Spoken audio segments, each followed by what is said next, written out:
As a maker, I'm curious about materials for one thing. I'm curious about processes of putting things together.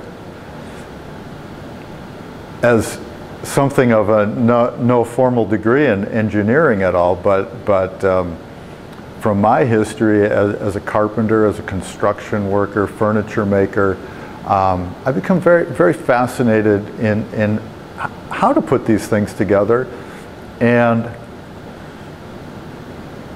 how to make it stand as an installation form in an elegant way. For a long time, like I mentioned, I was building furniture.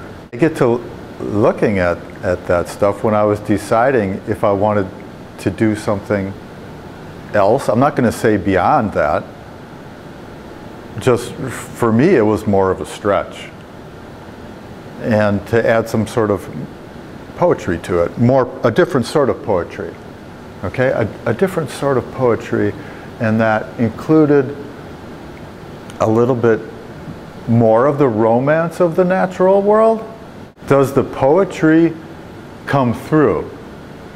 And I think like the best poetry that I know of builds up to the last parts of it. Builds up in meaning, that is. It builds up in the beautiful language. And the last parts of it, it turns. And I see my work that way. Where it turns, that's in the viewer's mind. Where it turns from me is that vulnerable representation.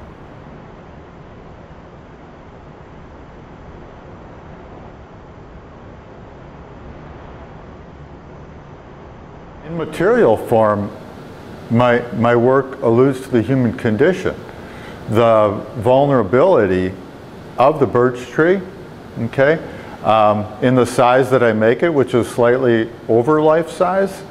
But the materiality of it alludes to our skin, for example, okay? Especially this part, with this piece particularly, with the skin of the tree. I take it apart. I've developed a method for taking the bark off in relatively good shape, at least good enough that I can work with it. It's come apart in several places where I stitch it together. This alluding towards repair, simply repair. The physical repair, the reference to sutures, the reference again to vulnerability.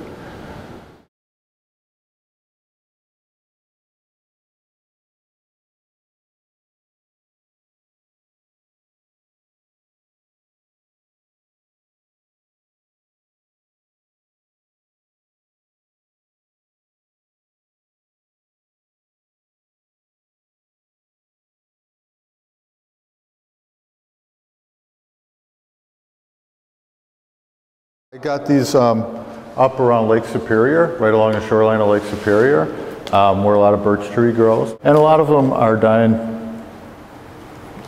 Some not entire forest, but a lot of them are dying up there, and they don't quite know why. So I go up there and I found that to be a good place to get this stuff. You pick dead ones? The reason that I picked the dead ones is because well, for one thing, I don't like cutting down the live trees, even though that's a possibility. But I like the dead ones because they have this wonderful character in the, in the bark. My brother's place, he's got a place on the Mississippi River that I hang out sometimes. I left him in the water overnight, and next day I took my knife just like this and sliced it all the way down. So then, while it's still in the water, and I'm in the water, and again, this is after experimenting with it probably a whole bunch of times anyhow, and wondering if I could even do it, and then finding little ways to do it all along that would facilitate the whole process. And So what I came up to is, while it's still in the water, gradually peeling it. Just gradually peeling it away.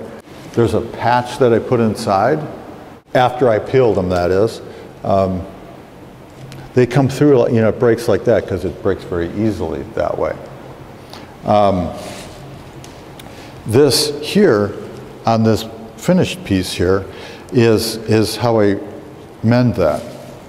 And you can see that, and you especially will be able to see in the installation itself, once you check it out, because they're not real evident, and you know, I like that. I use a type of glue to glue parts of that, and then I come back through with the stitching to reinforce that glue, and I like the symbolism of the suture. Curved needle, handy dental floss, works good, it's strong, slippery, I like the color. And so here's the stitching that I make, and this is pretty much the process for doing it. And this is about how fast I am at it too. As you can imagine, it takes a while. But there's also something pretty nice about just doing this for a while. So I loop it through and then pull it tight. And that really cinches everything up.